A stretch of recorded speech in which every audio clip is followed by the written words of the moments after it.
సాయినాథాయ నమః. శ్రీ సాయి సచ్చరిత్రం 25వ అధ్యాయం. దాము అన్నా కాసార్, సట్టా వ్యాపారము, మామిడి పండ్ల లీల, భగవతవతారమును, పరబ్రహ్మ స్వరూపుడును, మహాయోగీశ్వరుడును, కరుణాసాగరుడును అగు శ్రీ సాయినాథునికి సాష్టాంగ నమస్కారములు వరచి ఈ అధ్యాయమును ప్రారంభించదను. యోగి చూడామణికు శ్రీ సాయినాథ మహారాజుకు జయముగాక. సమస్త శుభములకు నిలయము మన ఆత్మారాముడు, భక్తుల పాలిట ఆశ్రయదాతాయకు సాయికి జయమగుగాక. జీవితాశయమును పరమావధిని గాంచిన బాబాకు ప్రణామములు. సాయిబాబా ఎల్లప్పుడూ కరుణాపూర్ణులు. మనకు కావలసినది వారి యందు మనపూర్వకమైన భక్తి. భక్తులకు స్థిరమైన నమ్మకము, పూర్ణ భక్తి ఎన్నప్పుడు వాని కోరికలన్నీ శీఘ్రముగా నెరవేరును. హేమాడ్ పంతు మనస్సునందు బాబా జీవిత లీలలను వ్రాయ కోరిక జనించగానే బాబా వెంటనే అతనిచే వ్రాయించాను. సంగ్రహముగా సంగతులను వ్రాసుకునమని బాబా ఆజ్ఞ ఇచ్చిన వెంటనే హేమాడ్ పంతుకు ప్రేరణ కలిగి గ్రంథరచనకు కావలసిన బుద్ధి, శక్తి, ధైర్యము కలిగి దానిని ముగించాను. దానిని వ్రాయు యోగ్యత మొదట అతనికి లేకుండెను. కానీ బాబా దయాపూరితముగా ఆశీర్వచనముచే దానిని అతడు పూర్తి చేయగలిగాను. ఈ విధముగా సచ్చరిత్ర సిద్ధమైనది. అది ఒక చంద్రకాంతమణి వంటిది. దాని నుండి సాయి లీలలు అను అమృతము స్రవించును. దానిని చదువులు మనసారా త్రాగవచ్చును. భక్తునకు సాయి యందు పరిపూర్ణమైన హృదయపూర్వకముకు భక్తి కలిగినప్పుడు దుఃఖముల నుండి, అపాయముల నుండి బాబా కాపాడి రక్షించుచుండెను. వాని యోగక్షేమములు బాబా చూచుచుండెను. అహ్మద్నగర్ నివాసియకు దామోదర్ సావల్ రామ్ రాసనే కాసార్ ఉరఫ్ దాము అన్న కథ పైన పేర్కొనిన వాక్యములకు ఉదాహరణముగా దిగువనివ్వబడినది. దాము అన్న 6వ అధ్యాయములో శ్రీరామనవమి ఉత్సవ సందర్భమున ఇతని గూర్చి చెప్పితిని. చదువరులు దానిని జ్ఞప్తిగా దుంచుకునియే ఎందరు. అతడు 1897వ సంవత్సరమున శ్రీరామనవమి నాడు ఉరుసు ఉత్సవం ప్రారంభించినప్పుడు షిరిడీకి పోయాను. అప్పటి నుండి ఇప్పటి వరకు అలంకరించిన పతాకం ఒకటి కానుకగా ఇచ్చుచున్నాడు. అదీనుగాక ఉత్సవమునకు వచ్చు పేదలకు అన్నదానము చేయుచున్నాడు. అతని జట్టి వ్యాపారంలో ప్రత్తి బొంబాయి స్నేహితుడొకడు దాము అన్నాకు ప్రత్తిలో జట్టి వ్యాపారము చేసి భాగస్వామిగా సుమారు 2 లక్షల రూపాయల లాభము సంపాదించవలనని వ్రాశాను. వ్యాపారము లాభకరమైనదనియు, ఎంత మాత్రము ప్రమాదకరము కాదనియు, కనుక అవకాశము పోగొట్టుకునవలదనియు అతడు వ్రాశాను. దాము అన్న ఆ బేరము చేయుటయా మానుటయా అన్న ఆందోళనలో పడెను. జట్టి వ్యాపారమును చేయుటకు వెంటనే నిశ్చయించుకొనలేకుండాను. దాని గురించి బాగుగా ఆలోచించి తాను బాబా భక్తుడొకటిచే శ్యామాకొక జాబు సవివరముగా వ్రాసి బాబానడిగి వారి సలహాను తెలుసుకున్నామనెను. ఆ మరుసటి దినము ఆ ఉత్తరము శ్యామకు ముట్టాను. శ్యామ దానిని తీసుకుని మసీదుకు పోయాను. బాబా ముందర పెట్టాను. బాబా కాగితమేమని అడిగాను. సమాచారం ఏమన్నాను. శ్యామ అహ్మద్నగర్ నుండి దాము అన్న ఏదో కనుగొనుటకు రాసినాడా నేను. బాబా ఇట్లా నేను ఏమి వ్రాయిచున్నాడు, ఏమి ఎత్తు వేయిచున్నాడు. భగవంతుడిచ్చిన దానితో సంతుష్టి చెందక ఆకాశమునకు ఎగురు ప్రయత్నించుచున్నట్లున్నది. వాని ఉత్తరము చదువు. బాబా చెప్పినదే ఆ ఉత్తరములో గల సమాచారమని శ్యామ, దేవా, నీవిక్కడ ప్రశాంతముగా కూర్చుని భక్తులను ఆందోళన పాలు చేసేదవు. వారు వ్యాకులగుటతో వారిని చెడగీడ్చుకుని వచ్చేదవు. కొందరిని ప్రత్యక్షముగాను, కొందరిని లేఖల రూపముగాను తెచ్చేదవు. ఉత్తరములోని సంగతులు తెలిసి నన్నేల చదవమని బలవంత పెట్టుచున్నావు అనెను. బాబా, ఓ శ్యామ, దయచేసి చదువు. నా నోటికి వచ్చినది నేను మాట్లాడేదను. నన్ను విశ్వసించువారెవరు అనెను. అప్పుడు శ్యామ ఉత్తరమును చదివాను. బాబా జాగ్రత్తగా విని కనికరముతో నిట్లనెను. సేటుకు పిచ్చి ఎత్తినది. అతని గృహమందు ఏ లోటు లేదని వ్రాయిము. తనకున్న సగము రొట్టెతో సంతుష్టి చెందమని వ్రాయిము. లక్షలార్జించుటకు ఆయాస పడవద్దని చెప్పుము. శ్యామ జవాబు పంపాను. దాని కొరకు ఆతురతతో దాము అన్న కనిపెట్టుకుని ఉండెను. జాబు చదువుకుని అతడు తన ఆశ అంతయు అడియాశ అయినదనుకునేను. కాని స్వయముగా వచ్చి మాట్లాడుటకు, ఉత్తరము వ్రాయుటకు భేదము కలదని శ్యామ వ్రాయుటచే తానే స్వయముగా షిరిడీ వెళ్లి బాబాతో స్వయముగా మాట్లాడవలనని అనుకునేను. అందుచే షిరిడీకి వెళ్ళాను. బాబాకు నమస్కరించాను. బాబా పాదములు ఒత్తుచూ కూర్చుండాను. అతనికి బాబాను బహిరంగముగా జట్టి వ్యాపారము గూర్చి అడుగుటకు ధైర్యము చాలకుండాను. బాబా సహాయపడినచో, వ్యాపారంలో కొంత లాభము బాబాకిచ్చినచో బాగుండుననుకునేను. ఇట్లు రహస్యముగా దాము అన్న తన మనస్సును అనుకునేను. బాబాకు తెలియనిది ఏమీ లేదు. అరచేతనున్న ఉసిరికాయ వలె భూత భవిష్యత్ వర్తమానములు కూడా బాబా తెలిసినవారు. బిడ్డకు తీపి వస్తువులు కావలేను, కాని తల్లి చేదు మాత్రలు ఇచ్చును. తీపి వస్తువులు ఆరోగ్యమును చెరచును, చేదు మాత్రలు ఆరోగ్యమును వృద్ధి చేయను. తల్లి తన బిడ్డ యొక్క మేలును కాంక్షించి బుజ్జగించి చేదు మాత్రలే ఇచ్చును. బాబా దయగల తల్లి వంటివారు. తన భక్తుల భవిష్యత్ వర్తమానముల లాభముల గురించి బాగుగా తెలిసినవారు. దాము అన్న మనస్సును కనిపెట్టి బాబా ఇట్లా నేను ప్రపంచ విషయములలో తగులుకొనుటకు నాకిష్టము లేదు. బాబా యొక్క అసమ్మతి గ్రహించి దాము అన్న ఆ పనిని మానుకొనెను. ధాన్యముల బేరం. పిమ్మట దాము అన్న ధాన్యము వ్యాపారము చేయ తలపెట్టాను. ఈ ఆలోచన కూడా బాబా గ్రహించి, నీవు 5 షేర్ల చొప్పున కొని 7 షేర్ల చొప్పున అమ్మవలసి వచ్చును కనుక ఈ వ్యాపారము కూడా మానుకొను.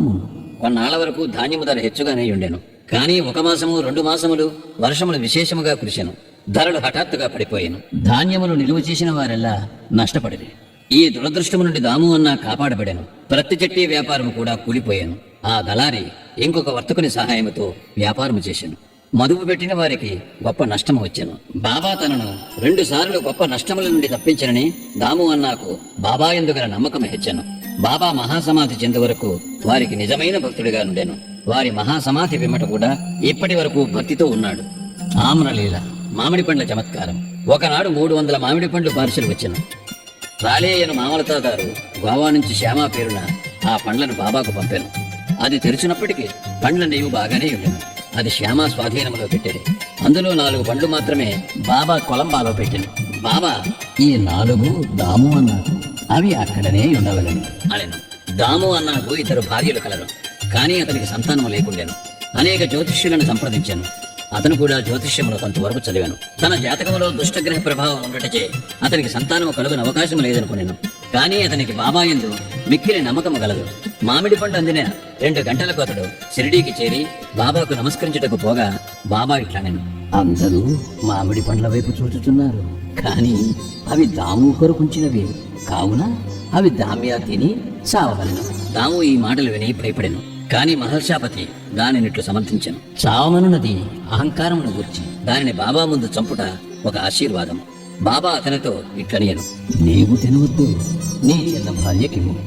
ఈ ఆమ్రలీల ఆమెకు 4 కొడుకులను 4 కుమార్తెలను ప్రసాదించను. దాము ఆ ప్రకారమే చేశాను. కొంతకాలమునకు బాబా మాటలు నిజమాయను, జ్యోతిష్కుని మాటలు ఉత్తవాయను. బాబా మాటలు వారి సమాధికి పూర్వమే గాక ఇప్పుడు కూడా వారి మహాత్మ్యమును స్థాపించుచున్నవి. బాబా ఇట్లనెను, సమాధి చెందినప్పటికీ నా సమాధిలో నుంచి నా ఎముకలు మాట్లాడను. అవి మీకు ధైర్యమును విశ్వాసమును కలిగించును.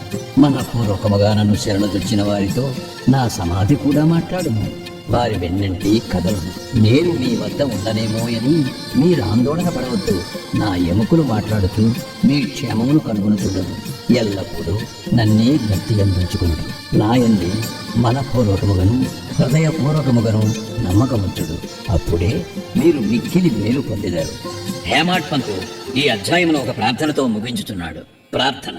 ఓ సాయి సద్గురు, భక్తుల కోరికలు నెరవేర్చు కల్పవృక్షమా, మీ పాదముల మీ వెన్నటికి మరువకుందుముగాక. మీ పాదములను ఎప్పుడూ చూచుచుండెదుముగాక. ఈ సంసారమును చావు పుట్టుకలచే మిక్కిలి బాధపడుచుంటిమి. ఈ చావు పుట్టుకల నుంచి మమ్ము తప్పింపుము. మా ఇంద్రియములు విషయములపై పోనీయకుండా అడ్డుకొను. మా దృష్టిని లోపలకు మరల్చి ఆత్మతో ముఖాముఖి చేయుము. ఇంద్రియములు మనస్సు బయటికి పోవు నైజము నాపనంత వరకు ఆత్మ సాక్షాత్కారమునకు అవకాశము లేదు. అంత్యకాలమున కొడుకు గాని భార్య కాని స్నేహితుడు గాని ఉపయోగపడరు. నీవే మాకు ఆనందమును మోక్షమును కలుగు చేయువాడవు. వివాదములందు దుర్మార్గపు పనులందు మాకు గల ఆసక్తిని పూర్తిగా నశింపజేయుము. నీ నామస్మరణము చేయుటకు జిహ్వ ఉత్సహించుగాక. మా ఆలోచనలను అవి మంచివే ఎగుగాక చెడ్డవే ఎగుగాక తరిమివేయుము. మా గృహములను శరీరమును మరచునట్లు చేయుము. మా అహంకారమును నిర్మూలింపుము. నీ నామమే ఎల్లప్పుడూ జ్ఞప్తియందుండునట్లు చేయుము. తక్కిన వస్తువులన్నిటినీ మరచునట్లు చేయుము. మనశ్చాంచల్యమును తీసివేయుము. దానిని స్థిరముగా ప్రశాంతముగా ఉంచుము. నీవు మమ్ములను గట్టిగా పట్టి ఉంచినచో ఆ అజ్ఞానాంధకారము నిష్క్రమించును. నీ వెలుతురునందు మేము సంతోషముగా ఉండేదము. మమ్ములను నిద్ర నుండి లేపుము. నీ లీలామృతము త్రాగు భాగ్యము నీ కటాక్షము చేతను గత జన్మలలో మేము చేసిన పుణ్యము వలనను కలిగినది. దాము అన్న ఇచ్చిన వాంగ్మూలము ఈ సందర్భమును గమనింపతగినది. ఒకనాడు అనేక మందితో నేను కూడా బాబా పాదముల వద్ద కూర్చుని ఉన్నప్పుడు నా మనస్సున 2 సంశయములు కలిగాను. ఆ రెంటికి బాబా ఇట్లు జవాబిచ్చాను. సాయిబాబా వద్ద అనేక మంది గుమ్ముకూడుచున్నారు. వారందరూ బాబా వలన మేలు పొందేదరా? దీనికి బాబా ఇట్లు జవాబిచ్చాను. మామిడి చెట్ల వైపు పూత పూసినప్పుడు చూడము. పువ్వులన్నయూ పండ్లు అయినచో ఎంత మంచి పట్టయగును. కానీ అట్లు జరుగునా పువ్వుగానే చాలా మట్టుగా రాలిపోవును. గాలికి కొన్ని పిందెలు రాలిపోవను, కొన్ని మాత్రమే మిగులును. ఇది నా గురించి అడిగినది.